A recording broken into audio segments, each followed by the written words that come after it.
অগ্নিদগ্ধ ৰোগী মই মোৰ মনৰ কথা মোৰ কবিতাটোৰ নাম অগ্নিদগ্ধ ৰোগী মই অগ্নিৰ ফিৰিঙতিয়ে যেতিয়া তাণ্ডৱ কৰিছিল দেহাত মোৰ অগ্নিৰ ফিৰিঙতিয়ে যেতিয়া তাণ্ডৱ কৰিছিল দেহাত মোৰ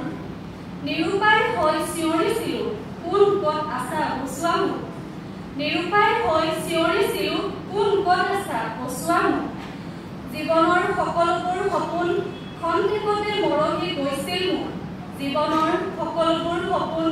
খন্তেকতে মৰহি গৈছিল মোৰ অগ্নিদগ্ধ ৰোগী হৈ পিনাইছিলোঁ নেমকেয়াৰৰ বিচনাত মই অগ্নিদগ্ধ ৰোগী হৈ পিনাইছিলোঁ নেমকেয়াৰৰ বিচনাত মই এই আঘাতত কষ্ট পোৱা অগ্নিদগ্ধ ৰোগী মই এই আঘাতত কষ্ট পোৱা অগ্নিদগ্ধ ৰোগী মই নেমকেয়াৰৰ বাৰ্ণ ইউনিটৰ স্নিগ্ধ পৰশ পাই পুনৰ ঘূৰাই পালোঁ জীৱনটো মই নেমকেয়াৰৰ বাৰ্ণ ইউনিটৰ স্নিগ্ধ পৰশ পাই পুনৰ ঘূৰাই পালোঁ জীৱনটো মই এই জীৱনৰ সকলো সুখ পুনৰ পাই যাচিছোঁ মোৰ কৃতজ্ঞতা সকলোলৈ